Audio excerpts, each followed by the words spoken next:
It was a rainy evening, and I was heading home after finishing my shift at the late-night diner where I work. It had been a quiet night, yet I felt oddly energetic. I knew I'd need to take a melatonin once I got home if I hoped to sleep.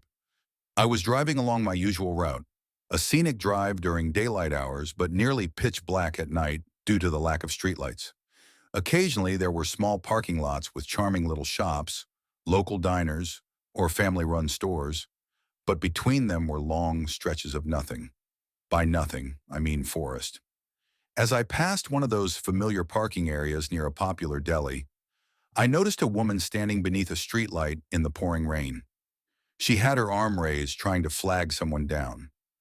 I slowed my car and saw she was an older lady, maybe in her mid-50s. She was quite tall, probably 5 feet 11 inches or even 6 feet, and extremely thin. I rolled down the window and called out, "Do you need a ride?" She walked over, opened the front door, and started gushing about how much of a hero I was. I asked where she needed to go, and she said just a bit up the road, into town. She was soaked, dripping water onto my seats, but I didn't have the heart to leave her out there in the cold rain. I consider myself a decent person. I wouldn't have picked up a random man, that's for sure. But another woman? I felt safer. She seemed nice, though I couldn't help but notice she was missing a few teeth, which threw me off a bit. I started to wonder if she might be homeless. She didn't smell bad and her clothes didn't scream homeless, but the rain could have been covering up any sense. Her wet hair, too, what might usually be a messy, tangled look, was flattened and straightened by the rainwater. Regardless, she kept smiling and didn't seem threatening. Eventually, we reached an intersection where a gas station sat on the corner, so I pulled in to fill up. I offered to grab her something from inside, still feeling generous. She politely declined, saying, "No thanks, honey." So I went in, paid for gas, and picked up some spiked seltzers since it was almost the weekend. When I returned to the car, she was gone. I glanced around the small lot, but she had vanished. She must have taken off quickly. I felt a little guilty, imagining her as some poor, lost soul. But honestly, I was also slightly relieved. I filled my SUV's tank and drove the rest of the way home.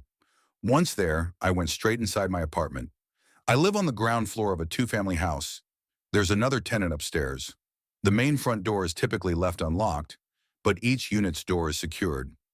I got inside, dropped the drinks on the counter, and still not feeling sleepy, popped a melatonin to help me drift off. Even with the melatonin, I couldn't fall asleep.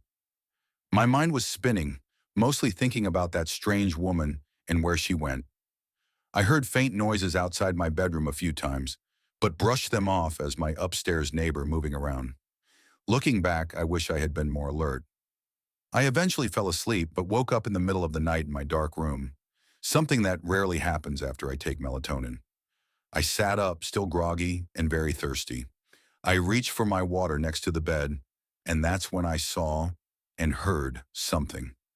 In the corner of my room, behind my dresser, crouched a figure with their legs tucked under them.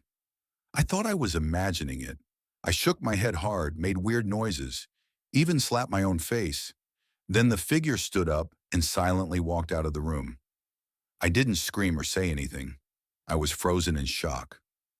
What haunted me afterward was the silence. No footsteps, no creaking doors. Nothing. Panicked, I grabbed my phone and called my dad. He answered, groggy and confused. I explained what had just happened, and he told me I probably had a night terror.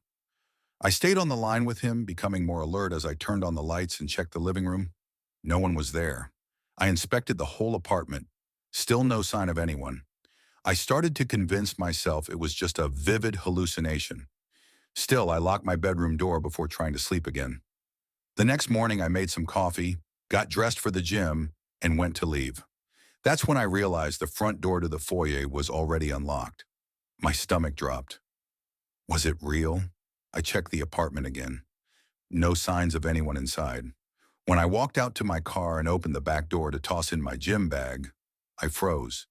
There were damp, yellow-brown stains all over the back seat floor, and the blanket I always kept back there? Gone. I wanted to scream or cry. That woman had snuck into my car while I was in the gas station. Somehow, she'd gotten into my apartment too. Either I'd left the door unlocked or she had figured out a way in. I called my dad again, frantically. He told me to check if anything had been stolen, and if not, there wouldn't be much the police could do. I inspected the apartment again. Nothing.